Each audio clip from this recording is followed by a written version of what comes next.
All right, today we're going to be talking about Chapter 6, Section 7, other types of equations. Now, other types of equations, they are still in the realm of what we've been talking about. It's just they're more special cases and, um, well, just equations that you'll run into in terms of trying to solve them. All right, so first thing we're going to talk about is a polynomial equation. So let's put that up here.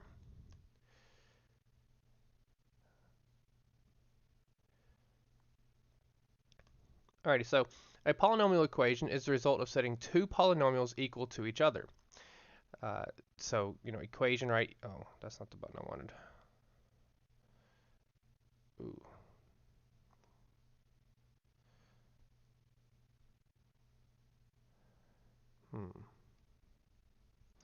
That's never happened. Well, it has once, but I don't know how I fixed it. Is that it? Okay. We're just going to do a new page. Let's try that again.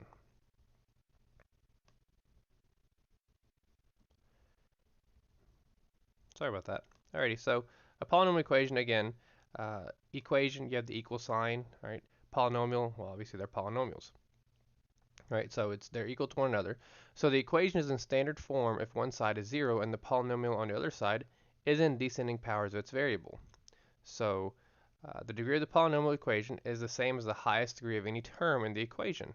Here are examples of three polynomial equations. So these are three polynomial equations, right? They're not in standard form, but they are polynomial equations.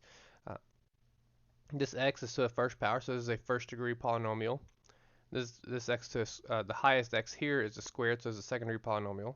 And the highest degree here is 3, so it's a third degree polynomial. Notice that a polynomial equation of degree 1 is a linear equation. A polynomial equation of degree 2 is a quadratic. Some polynomial equations of the degree 3 or higher can be solved by moving all terms on one side, thereby obtaining 0 on the other side. So that's what we're going to be talking about today. We spoke in the last section that we are able to, I won't say quickly, but we definitely have the tools to solve a second degree polynomial, a quadratic equation. We definitely have the tools for that. Now, for higher degree polynomials, we kind of have the tools. Sometimes they work, sometimes they don't, and there are other ways to go about solving some of these polynomials, and we're going to talk about that today. So, looking at example 1, solved by factoring. So this is a 3x to the fourth is equal to 27x squared.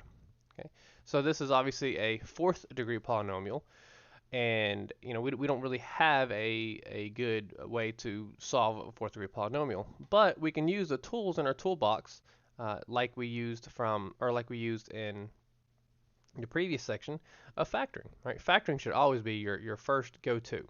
So let's go ahead and rewrite this and move everything to one side. So we've got a 3x to the fourth minus 27x squared.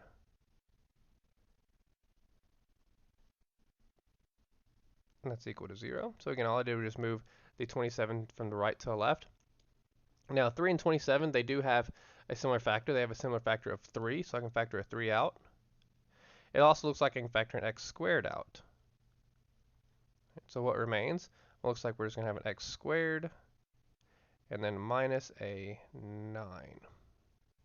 That's equal to 0. Alrighty. Now, this x squared minus 9, this is a difference of squares. And if you are unfamiliar with difference of squares, or if you vaguely remember it from previous math course, recall that if you have a squared minus b squared, then that's the same thing as saying a plus b, a minus b. So that's how we're gonna factor the x squared plus 9.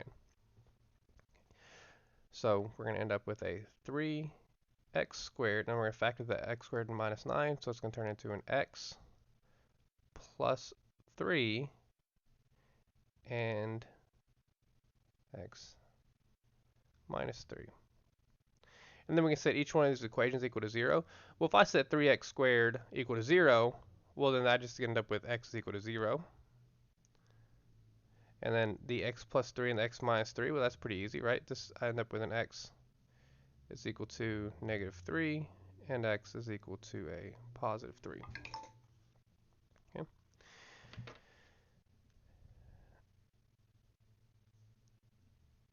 And that's how we do that problem.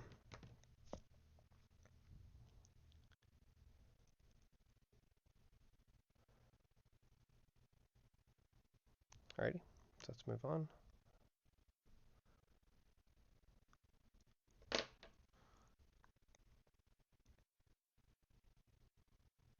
Ooh, almost turned off my recording. I don't know why I was doing that. Well, that would have wasted 5 minutes. Alright, let's do this again with example 2. Alright, so now we're getting into a little more different, well, let's actually talk about this up here, the brief review. So factor by grouping. I briefly touched on factor by grouping in the last section, mainly because I was showing you how to factor a polynomial that didn't factor a polynomial that did not have a 1 and as a leading coefficient, right? And it might have been overkill, and it might not have been. Might have been a good refresher, but we're going to be doing factor by grouping here as well.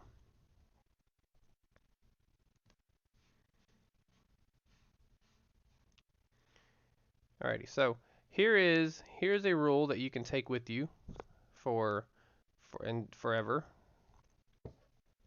If you see 4 terms, the first thing you need to think is immediately think factor by grouping. Okay, so let's go ahead and rewrite this and put everything onto one side. So we have an x cubed plus x squared. And we can just go ahead and put this in descending order, right? So then we have a minus 4x and then minus 4. Okay, so again, I just put all this on one side. So if you see 4 terms, immediately think I'm factoring by grouping. All right, it might not be the case, but I'm telling you about 90% of the time it's going to be. So let's go ahead and split this right down the middle here. Okay, so what can I factor out of the left side? Well, it looks like I can factor an x squared out. So I've got x plus 1. All right, and what can I factor out of the right side? Well, it looks like I can factor out a 4, okay? And let's just for the sake of it say positive 4. Okay, so I'm gonna factor out a positive 4. Right. And that leaves me with an x, well, it would leave me with a negative x minus 1. Okay, now the whole point of factor by grouping is to make sure that these two in the parentheses are the same. Now obviously they are not the same, right?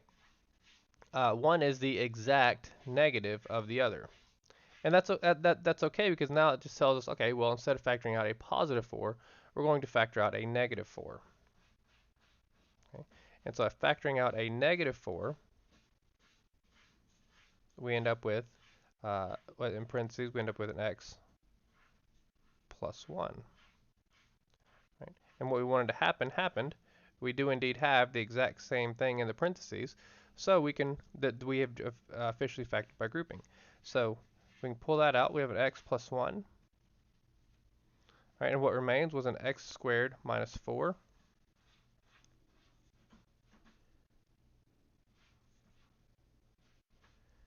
Okay, all right, and we have us another difference of squares here. So let's go ahead and continue to factoring here. So we've got x plus 1. Well, obviously that cannot factor, but the x squared minus 4, that can factor into x plus 2 and x minus 2. Okay, that is the difference of squares. You're going to see a squared minus b squared. Same thing what we saw here. All right. So this tells me, well, if I set all these equal to 0, we end up with x is equal to a negative 1. We end up with an x is equal to a negative 2, and we have an x is equal to a positive 2. Okay.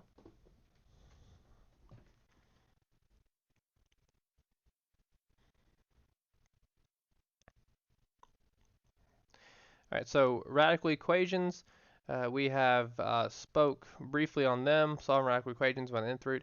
I'm not gonna put that up there because it's kind of like making a sandwich, like I've mentioned before.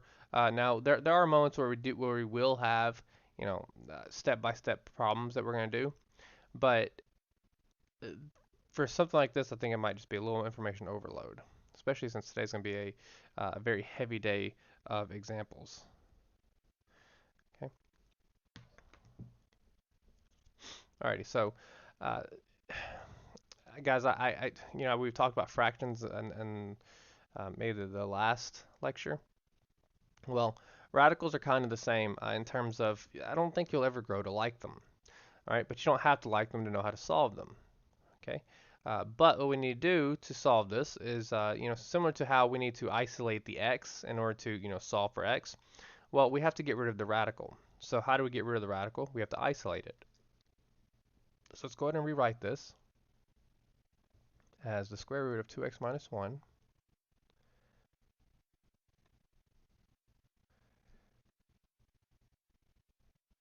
And then I'm going to go ahead and subtract 2 from both sides. So it's going to be is equal to x minus 2. Okay, so I subtracted 2 from both sides. Alrighty, so similar to how we basically solve or balance any equation, we basically do the opposite operation, right? So if we have well, for instance, this was a plus 2 over here. All right, well, what's the opposite of plus 2? Well, it's minus 2, okay? So I subtract 2 from both sides, and that's how I get that. Okay. Well, the opposite of a square root, well, that should be pretty easy, right? Or easiest, obvious, or easy, is we square it. That's the opposite of the square root, so we're going to square this as well. Okay.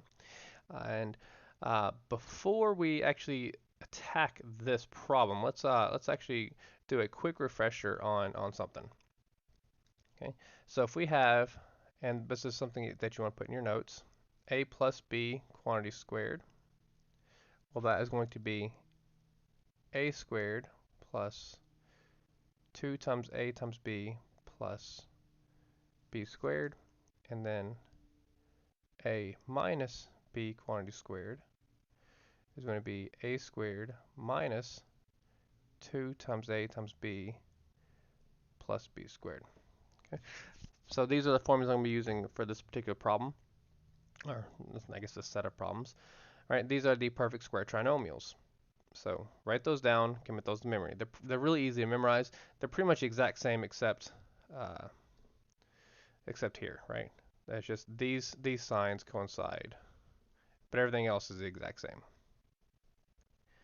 All right, so if I square the left side, well, that's easily going to be 2x minus 1, right? Because I'm squaring a square root. It gets rid of the square root.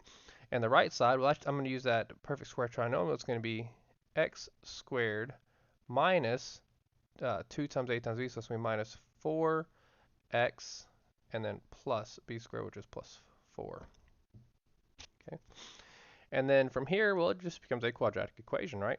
So it looks like I'm gonna go ahead and put a 0 on the left side here. So I'm a 0 is equal to x squared, and then it looks like I'm subtracting 2x from both sides, so minus 6x, and then I'm adding 1, so it's going to be plus 3.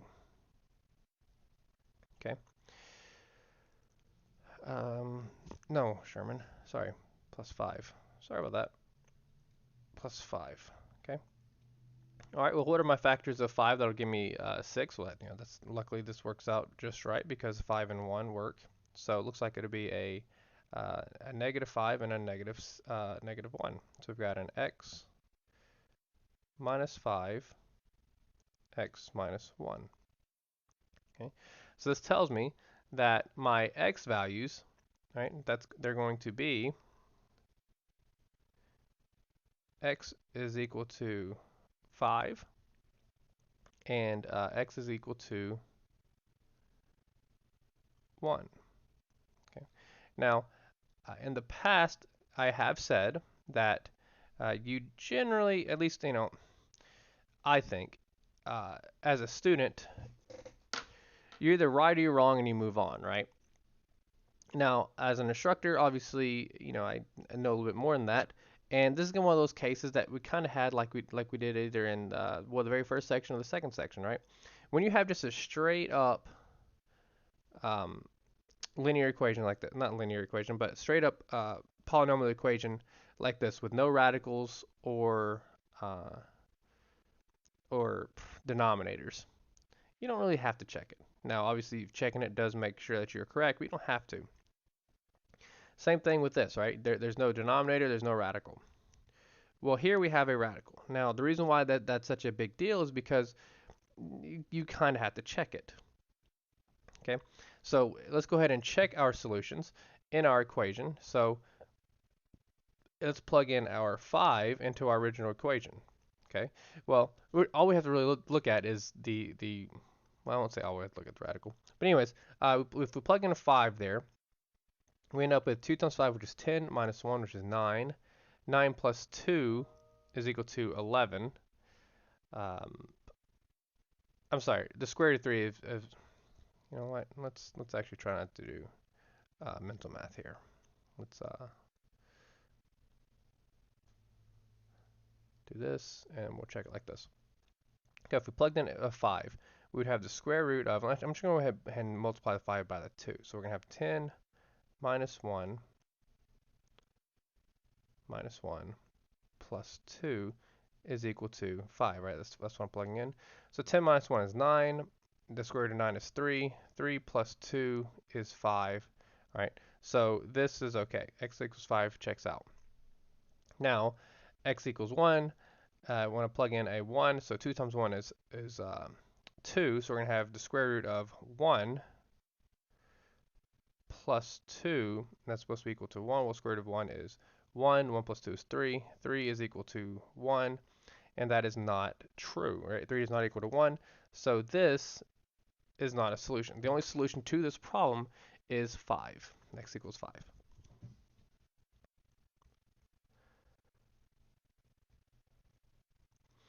All right, example 4, more radicals.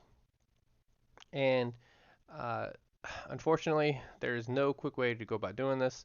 You just have to take care of one radical at a time. And that's it. It's awful. You have to take care of one radical at a time. So let's go ahead and rewrite this by adding one radical to the other side. Okay, so we've got the square root of 3x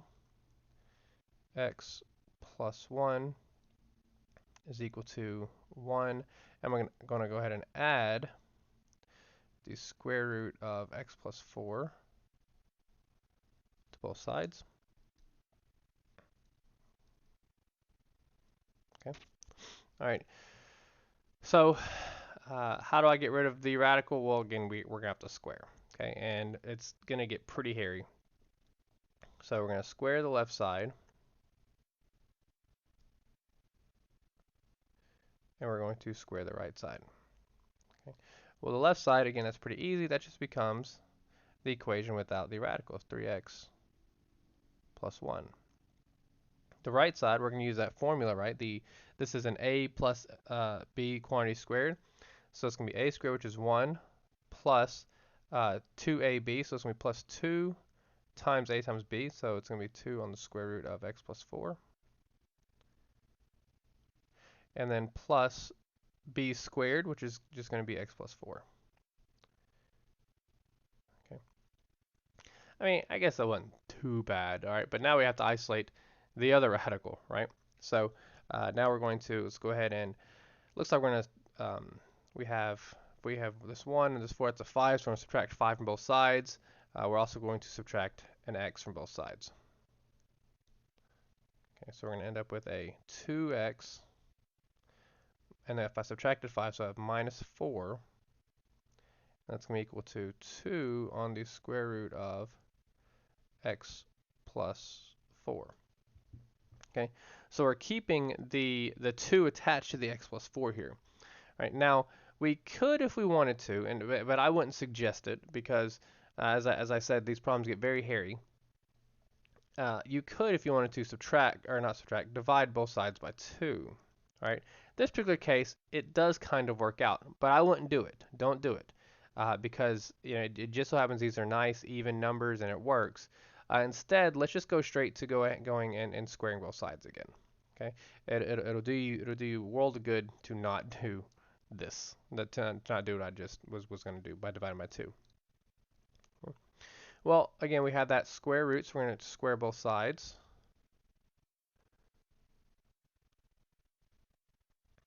Okay. All right, with the left side, again, it's an a minus b quantity squared, so here we go. It's a squared, which is a 4x squared, and it's a minus sign here, so minus 2 times a times b, so minus 2 times 2x, so that's going to be minus 4x, and then multiplied by 4, so it's going to be a minus 16x, and then plus 16 because it's plus b squared, and then equal to, well, the right side here, we square this, so we end up with a 2 squared, which is 4, and then square root of x plus 4 squared is simply x plus 4. Okay. Now, our problem isn't looking too terribly bad now, and so we can do 4x squared minus 16x plus 16. That's equal to 4x plus 16. And it looks like we can go ahead and subtract 4x from both sides and subtract 16 from both sides. So let's go ahead and do that. And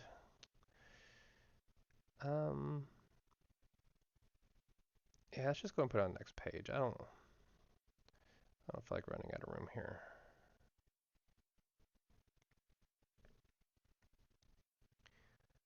Alrighty. So again, we're going to subtract 4x and subtract 16 from both sides. So we're going to have a 4x squared minus 20x, and then the 16's cancel, so it's going to be equal to 0. All right, and then becomes a simple problem from something we had earlier, right? So we're going to factor a 4 out. So we factor, oh, it looks like a 4x, sorry, factor a 4x out. So what remains is going to be an x, looks minus 5, is equal to 0. Okay, and if we set each one of these equal to 0, well, 4x equal to 0, that means that x is equal to 0. And x minus 5, well, that's going to be x equals to 5. Okay, but we had a radical. Okay, so I'm going to go ahead and snip the problem again, just so I don't have to try and memorize it.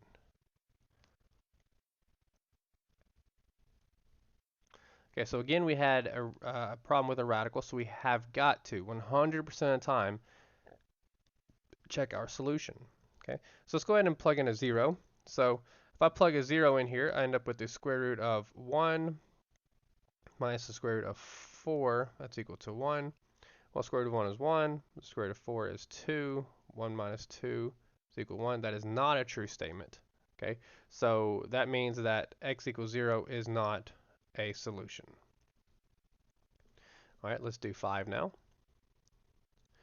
Okay, and if I multiply by 5, 3 times 5 is 15, plus 1 is 16, so I've got the square root of 16 minus, and then we got 5 plus 4, which is 9, so square root of 9, and that's equal to 1. Well, square root of 16 is 4 minus 3 is equal to 1. That is a true statement, so x equals 5 is indeed a solution to this equation.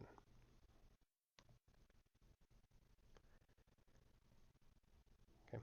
So whenever you have radicals, you have to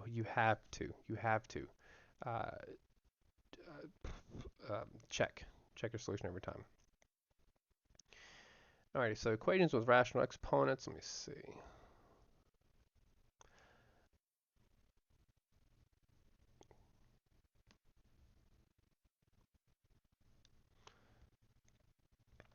All right, so similar to what we have been doing, and I mean honestly, it's every time you try to solve an equation, right, with an equal sign,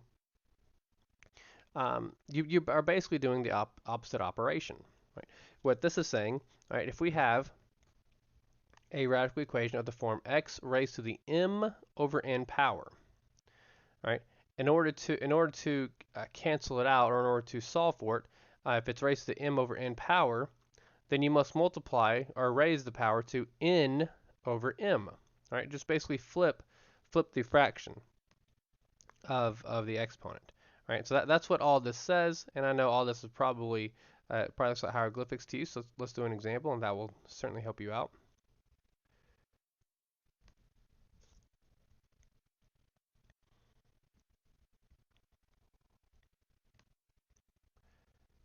Right, starting with A, we've got 3x raised to the 3/4 power minus 6.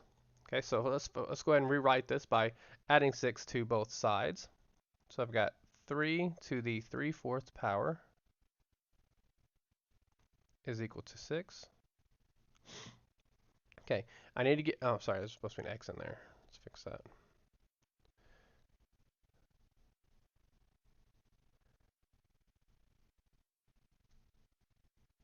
Man, I just had a decent small 3 too. There we go, kind of. All right. So we went ahead and added 6 to both sides. All right, now let's go ahead and divide both sides by 3. So we're going to have x to the 3/4, and then 6 divided by 3 is 2. All right, now, and I need to solve for x. Okay, well, how do I get rid of that 3/4 power? Well, in order to get rid of a 3/4, I must raise to the 4/3. Okay. Same thing over here, raise to the 4/3. All right, well, if I raise the left side to 4/3, well, then I just get x. That's exactly what I'm looking for. Okay, but the right side is 2 raised to the 4/3 power. All right, well, what is 2 raised to the 4/3 power?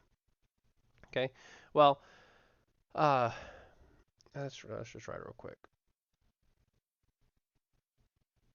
What is 2 raised to the 4/3 power? Well, if you recall, okay, and maybe this might deserve its own page as well. All right, so if we have some number raised to the we'll just use m and n's raised to m over n power. Okay, well then that is the same thing as saying the nth root of b raised to the m power, or right, and they're the same. It just depends on what computation you find easier. Oh, that didn't mean to write that.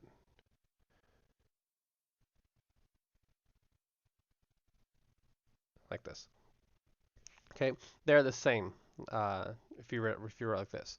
Well, now the 2, it's raised to the 4/3 power, right? So it's saying that's going to be the cube root of 2 raised to the 4th power.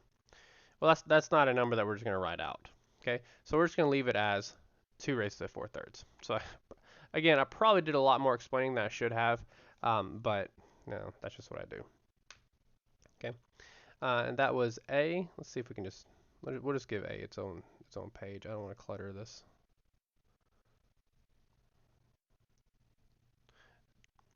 So let's do B now. Oh man, B's got fractions freaking everywhere. All right. Well, in order to get rid of these fractions, because again, I don't like fractions, you don't like fractions, nobody likes fractions, we don't want to see fractions. Let's see, we don't actually have to do that. Okay, so let's actually go ahead and rewrite this now. We've got x to 2/3. All right, and let's go ahead and add 3/4 to both sides. So real quickly, before I do that, let's just go ahead and just write the problem out, but with a denominator of 4. Okay, so instead of a -1/2, we're gonna have a -2/4. Okay. Now if I add 3/4 to both sides, it should look abundantly clear what is what. So x to 2/3, that's equal to, I add 3/4 to both sides, I get 1/4. Okay, and this actually isn't terrible. Now we need to raise both sides to the 3/2 power.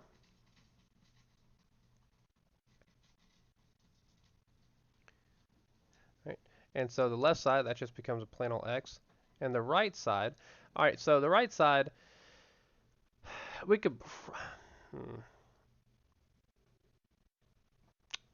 we could probably go ahead and raise both sides to the 3/2 power, or I'm sorry, the numerator and the denominator. So I know I can essentially think of this as 1 to the 3/2 power over 4 to the 3/2 power.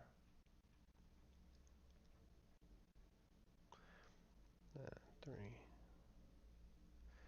Shoot. Okay, I told you. I don't know why, but small threes just do not happen. That's a 3. That's a 3. You hear it on the video. It's a 3. I'm not dealing with it anymore. All right, so we know that the top, that's basically saying the square root of 1 cubed, right? Again, that's going back to this page here, right? And then the denominator is going to be the square root of 4 cubed. Okay. Well, what is 1 cubed? Well, that's just 1. What's the square root of 1? That's just 1. That's pretty easy. Now the denominator, we really need to fix this. I was going to try and ignore it, but I can't. Even though I'm probably going to try to ignore it again. Oh, there we go. Okay. Anyways, 4 cubed is 64, and what is the square root of 64? That's 8. Okay. So my solution is simply 1 over 8. All right.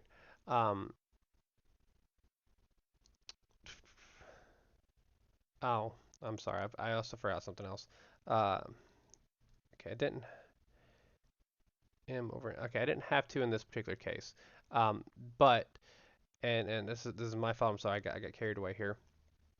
Uh, well, I told you on these on this page, we're basically taking the m over n power. Well, the n, the denominator, is a square root, right? So if I'm taking the square root to both sides, then what I'm going to have to do is I have to have the plus or minus, right? Because it's a square root. Same thing we've talked about before. So it should have been, let's go ahead and put this in here as a blue. I won't have to do it there actually. We can put it, it is at the end. Okay. All right. Well, I guess I didn't mess that up too hard in terms of explaining. Okay, but just in case, let me re-explain because I'm not entirely sure I did the best there. All right, so whenever I take both sides and my denominator is even, right? In this particular case, it's a 2. In the previous one, it was a 3. So as the 3 was an odd, it does not matter. But since it was even, that means we're taking the square root, all right? Square root, 4th root, 6th root, so on and so forth. Well, since I was taking the square root of it, then I have to take the positive and negative components of that solution. Right? And you can really see it whenever we have the squares here, like this. Okay, hopefully that wasn't too confusing. If you're taking a square root or 4th root or 6th root of both sides, an even root of both sides, then you must have the plus or minus.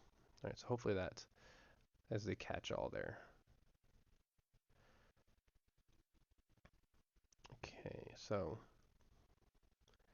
next up we have equations that are in quadratic form but not quite quadratic. So what do we mean by that? Well, I told you before, or I told you at the beginning of this lecture, that we have tools to solve problems that are quadratic equations. A second-degree polynomial, we can work on second-degree polynomials until our eyes bleed. Sorry about that. But higher order polynomials, they're a little bit harder, right? I won't say it's guaranteed that you can actually find a root. So what we're going to have to do is we're going to have to use some tricks in our book, right? There is no simple equation to solve this problem like the quadratic equation. We can't just factor out a x squared. We can't really complete the square. Instead, what we're going to do is we're going to look at this and we're going to say, okay, so this kind of has the shape of a quadratic equation. Okay, so real quick, let me go ahead and write a quadratic equation.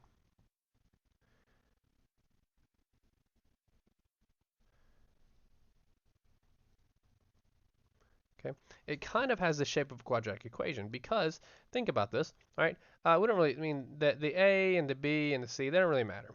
What I'm really going to be concerned here with is the x squared and the x here. Okay, well, in a quadratic equation, we have an x squared and an x, but here we have an x to the 4th and an x squared. Okay, but you have to be able to notice this pattern here. In the quadratic equation,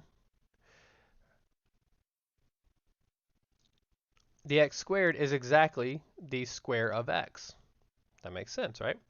Well, if we look right here, x to the 4th is the square of x squared, right? If I took x squared and I squared it, we'll end up with x to the 4th. So that's what we're going to do. We're going to play with that idea there. Okay. Actually, I can probably just erase this whole thing. So since it's in the form of a quadratic equation, I'm going to attack it like so. All right, so what I'm going to do now is I'm going to make a substitution though. So I'm going to pretend, I'm just going to say let u be equal to x squared. Okay, and whenever you do this, always make your u equal to whatever your second highest exponent is. And you'll see a better example of that, I think, in the next example. But if we do it like this, let u equals x squared, now I can rewrite this problem as x squared, right? Because, I'm sorry, not x squared, u squared minus 8u minus 9 is equal to 0. Okay, so by letting u equal to x squared, x to the fourth is the same thing as saying u squared. Anyways, I can factor this pretty easily. What are my factors of 9? That give me a negative 8. All right, well, this looks like it's going to be a u minus 9 and a u plus 1 is equal to 0. So I've got u is equal to 9 and u is equal to a negative 1. Negative 9. Okay. But we're not done, are we? Not yet, okay? Because, I mean, while I have solutions down here, the solutions are in u's. The problem did not start off with u's, okay? So I have to remake that substitution. So let's remake the substitution. So we're going to say let x squared equal to u, right? So we're just going to remake the substitution, and that's going to change this. It's going to change it from u equals 9 to x squared is equal to 9. And x squared is equal to negative 1.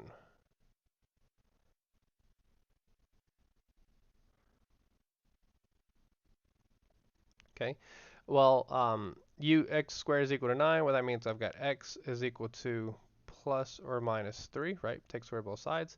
And then I've got, looks like x is equal to a plus or minus I. Okay. And that is the solution set to this particular problem. All right. So for these, just make that u substitution and then substitute it back in. Okay, so this is a pretty is an easy-ish one, right? You might have seen something like this before, but the next one I'm pretty sure is just kind of blah, right? Because again, it's fractions, guys. Nobody likes fractions. I don't like fractions. You don't like fractions. Your parents don't like fractions. The president don't like fractions. Everybody hates fractions. So, but anyways, we're going to use the same thought process as before. Okay, so let's just say that we have our kind of the catch-all rule that I said. If I said, all right, so just make the substitution whatever the middle term is. It's an x squared. Okay, well, we can go ahead and make that substitution here as well. We're just going to say let u be equal to x. I'm sorry, yeah, x to the 1/3.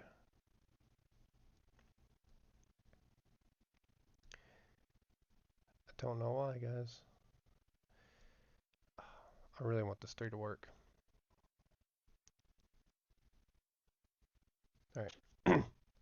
Made it a little bit bigger. Oh well. All right, so we're going to let u equal x to the 1/3. So now I can rewrite this problem as 5u squared, okay, because if you look at this real fast, x to the 1/3, x to the 1/3, if I square it, well, that's x to the 2/3, which is exactly what we're looking for. Okay, exactly what we're looking for, x to the 2/3. Anyways, we have 5u squared plus 11u plus 2 is equal to 0. All right, now this particular problem, we're going to you might be able to factor this in your head, and it does factor nice and evenly. But let's just go ahead and do the AC method to really drive that point home, because being able to factor those problems might not. it might not be something that they're used to doing. You haven't done it in a while and you forgot. Okay, so let's go ahead and do the AC method. So again, the AC method, I'm looking at the A value, which is a 5, and the C value, which is a 2. Okay, so 5 times 2 is equal to 10. What are my factors of 10? Okay, well, it is 1 times 10, and I just go down the line. 1 times 10, 2 times 5, 3 times, well, it's not really even. 4 is not even, and then 5 comes back to 2. So these are my only two factors of 10. Okay, well, what are my only two factors of 10 that when I add or subtract them together will give me a positive 11? Well, obviously the 1 and the 10, right? Because there's no way you can add or subtract 2 and 5 to get to an 11. Anyways, let's rewrite this. We're going to have a 5u squared. And let's go ahead and put those in. So we're going to have a plus u plus 10u and then plus 2 is equal to 0. Okay, so again, all I did was 11u. Well, that's the same thing saying u plus 10u, right? U plus 10u is indeed 11u. I just wrote the problem really. I'm doing something clever in mathematics, right? It's like someone saying, hey, I'm 35 years old. It's like saying, hey, Sherman, how old are you? And I say I'm 30 plus 5. All right. Now, I guess in the real world that's not really that clever. You can get yourself beat up doing that, but it's the same thing, right? So we can factor by grouping, right? If I see four terms, factor by grouping. So looks like I can pull a u out over here. I'm left with a 5u plus 1. What can I factor out over here? Looks like I can factor a positive 5 out here. What am I left with? Looks like a 2u. No, I'm sorry. I can't actually factor a 5. I can factor a positive 2. And what do I have is a 5u plus 1 is equal to 0. All right, and then again, I want to make sure these are the same. They are indeed the same. So I can now write this as 5u plus 1 and u plus 2 is equal to 0. Let's go ahead and give this its own page here.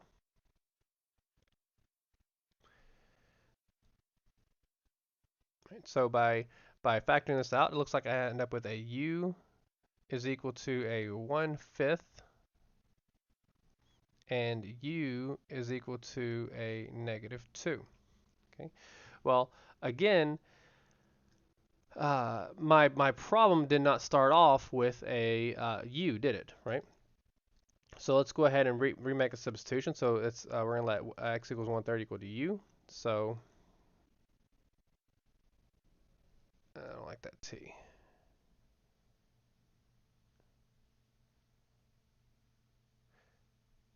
X to the 1/3. Sorry, x to the 1/3 is equal to u. So this means I've got x to the, let's put it back in white actually. So I've got, what did I do? How did I do the first? I did keep it blue. Okay, let's keep it blue then. So I've got x to the 1/3 is equal to 1/5. And I've got x to the 1/3. Where should I put the top or bottom? Let's just go sideways. X to the 1/3 is equal to 2. Okay. Well, doing the arithmetic here, I have x to the 1/3. So how do I get rid of the 1/3? We'll have to take the opposite, right? Well, what is the opposite of 1/3? Well, it's going to be 3/1 or 3. So I'm going to cube both sides. So this is x here, and if I cube the right side, I've got 1 over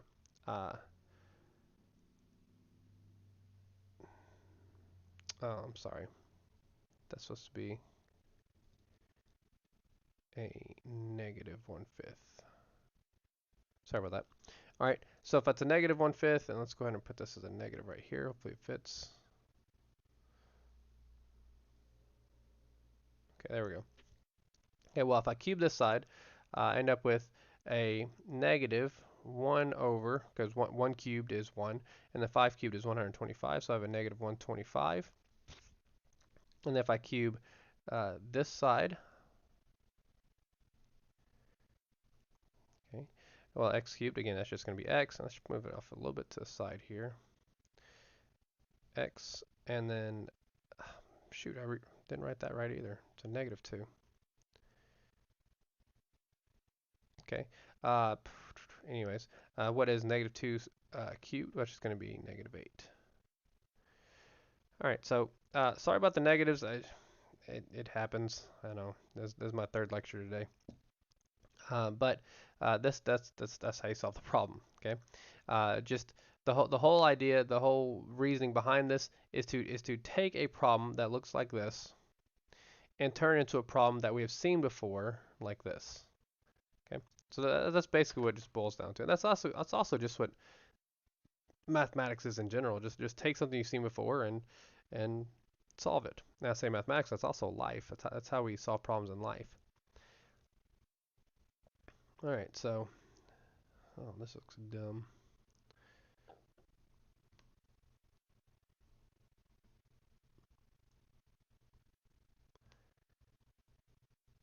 Okay, so solving an equation quadratic in form. So same thing. So it's another equation quadratic in form. Notice how the middle my middle variable here, x squared minus 5. Well, the first one, notice how it's the exact square of it, right? X squared minus 5 squared.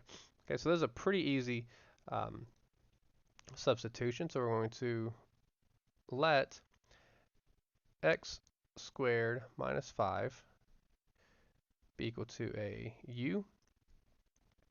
So now my problem is u squared plus 3u minus 10 is equal to 0. All right, what are my factors of 10? That give me 3. Well, it looks like a 5 and a 2.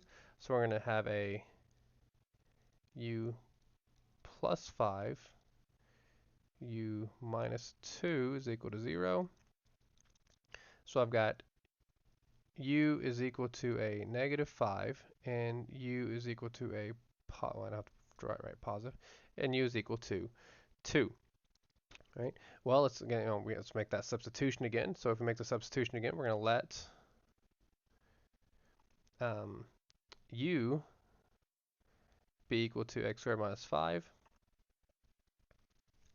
And if I do that, I'm just going to keep this in white. I don't know why I kept it in blue that one page. Well, then I've got x squared minus 5 is equal to negative 5.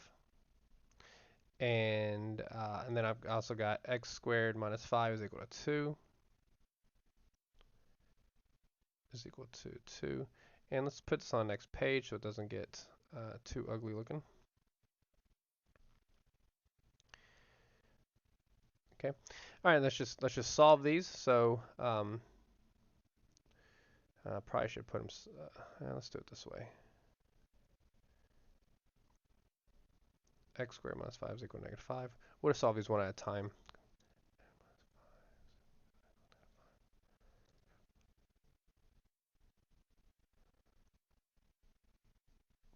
All right. So anyways, we're gonna add 5 to both. Kind of got a little quick on the trigger there, didn't I? All right. If I add 5 to both sides, I've got x squared is equal to 0, or in other words, x is equal to 0. All right. That's one of them. And the other one was a x squared minus 5 is equal to 2. So I've got minus 5 is equal to 2. We add 5 to both sides, so we've got x squared is equal to a 7. All right, and then this is x is equal to plus or minus the square root of 7. All right, and that's that problem. It wasn't too bad. Actually, I think that's actually one of the easier ones we did. I don't like having to deal with fractional exponents any more than you do. All right, so absolute value problems. Let's actually go back and read this down here. Rewrite an absolute value problem. Well, no, it'd be no one of those cases where I think it's specified to show you. Okay, so we've got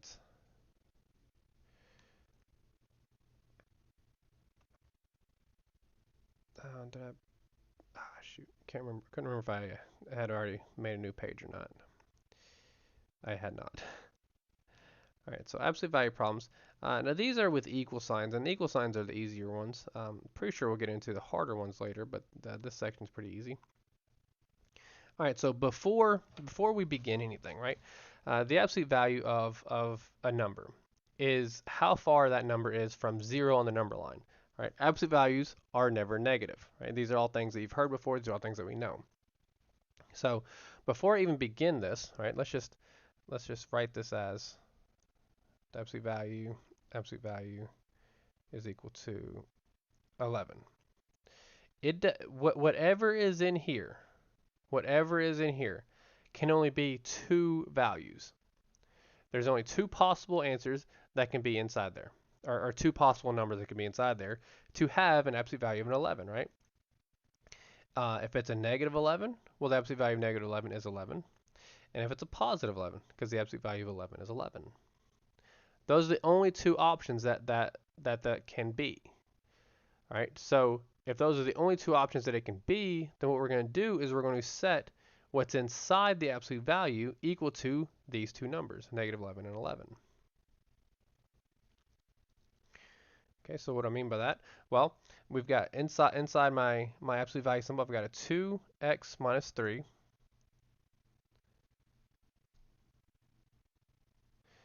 I'm going to set it equal to 11. I've also got a 2x, it's still 2x minus 3, sorry, 2x minus 3. I'm going to set this equal to a negative 11. Okay, again, those are the only two options that it can be. That nothing else can be inside, no other value can be inside that absolute value symbol. It has got to total 11 or negative 11. Okay, well then we just solve, right? So if we add 3, we get 14, divide by 2, we've got x is equal to 7. And then here we add 3, we have a negative 8, divide by 2, we have x is equal to a negative 4. And that's it. That is positively it, right? So because just to show you, right, if we plug in a 7 here, 2 times 7 is 14, 14 minus 3 is 11, the absolute value of 11 is 11. We plug in a negative 4 here. 2 times negative 4 is a negative 8. Negative 8 minus 3 is a negative 11. The absolute value of negative 11 is 11. Okay, so that's all you have to do. You just take what's inside the absolute value symbol and equate it to what's on the outside of the absolute value symbol. In some cases, like this problem, there's a couple steps you have to do beforehand, right? But I mean, in the end, the process is still the same. Where we're trying to solve for x, right? So if we're trying to solve for x, we need to isolate the x. The previous problem, well, it already had the x isolated inside the absolute value symbols. In this problem, we don't, right? So let's go ahead and rewrite this by adding 15 to both sides. So I've got 5 on the absolute value of 1 minus 4x is equal to 15. All right, let's go ahead and divide both sides by 5. So now I've got the absolute value of 1 minus 4x is equal to 3. Perfect. All right, now that we've gotten this far, all I have to do is split this off into two separate equations, right? I'm going to say 1 minus 4x is equal to 3, and 1 minus 4x is equal to a negative 3.